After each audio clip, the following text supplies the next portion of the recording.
At this time, I'd like to introduce Barry Drews, who will introduce the song Pittance of Time.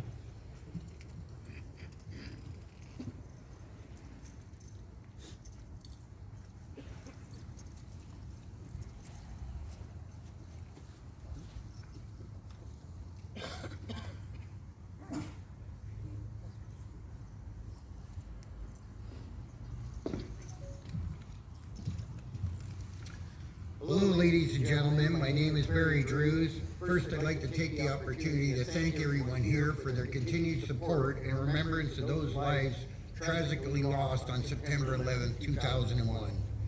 I'd like to now read a message from Terry Kelly, President of an Operation A Pittance of Time. I'm Terry Kelly, President of Operation A Pittance of Time. Today, Thursday, September 11th, 2025, for the third time, I'm grateful and honored to have Barry Drews make a very important announcement on my behalf.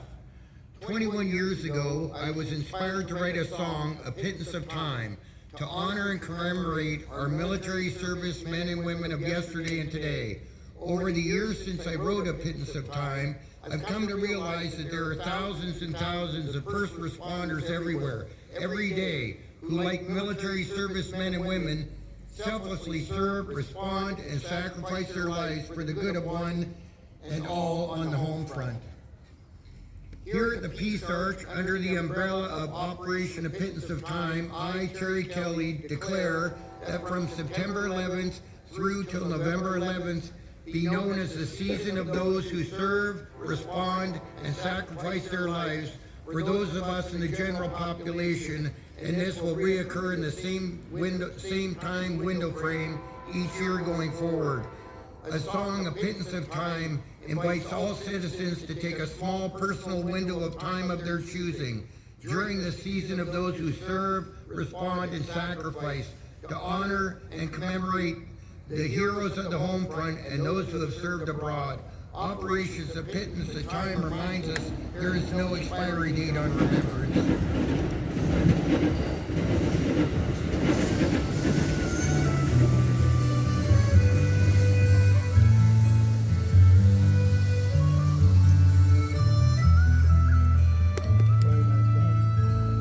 They fought and some died for their homeland. They fought and some died, now it's our land. Look at his little child, there's no fear in her eyes. Could he not show respect for other dads who have died? Take 2 minutes, would you mind? It's a pittance of time for the boys and the girls who went over. In peace may they rest, may we never forget why they died. It's a pittance of time. God forgive me for wanting to strike him. Give me strength so as not to be like him. My heart pounds in my breast, fingers pressed to my lips. My throat wants to bawl out, my tongue barely resists. But 2 minutes I will bide. It's a pittance of time for the boys and the girls who went over. In peace may they rest, may we never forget why they died. It's a pittance of time.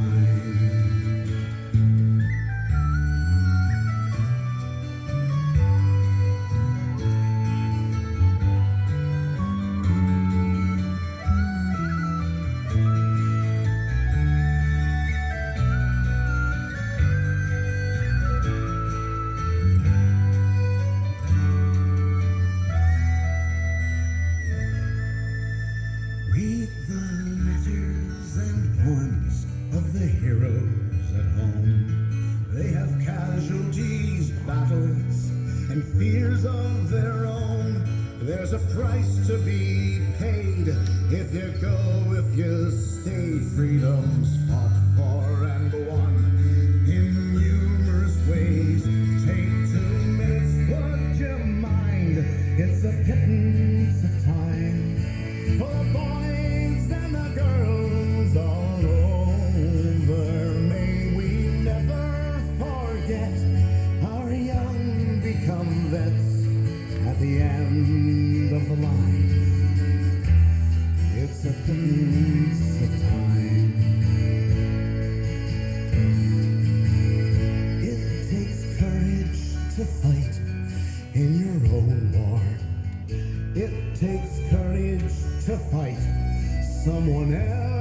is war.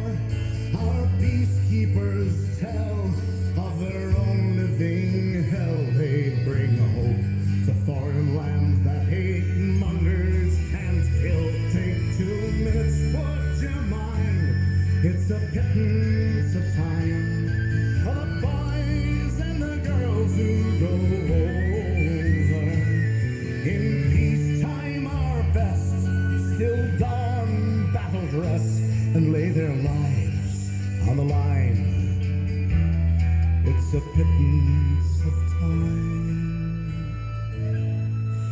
In peace may they rest, lest we forget why they died. Take a pittance of time.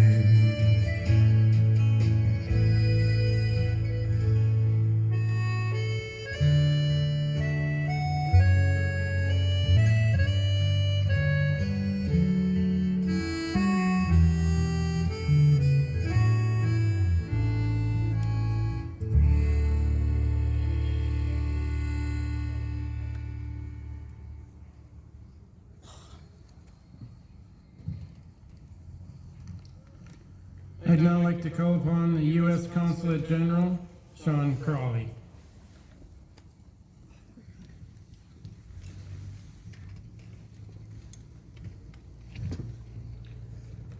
Good morning, and thank you all for joining us to mark this solemn anniversary. Thank you to the writers and to the first responders who are here today to pay tribute to the nearly 3,000 victims who lost their lives 24 years ago. Guy, a special thanks to you and everyone else who worked so hard to organize this event. Nearly a quarter century ago, on a clear September morning, terrorists attacked the United States as the world watched in horror and grieved for the innocent.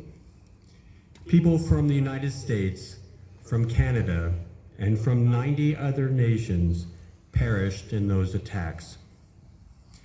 The President has noted that after the attacks, we watched our first responders rush into the void with conviction and courage to rescue those in despair.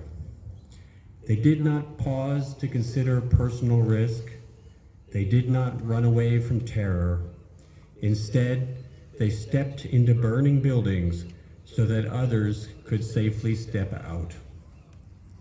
More than 400 first responders paid the ultimate price, including 23 police officers, 37 Port Authority workers, and 343 firefighters.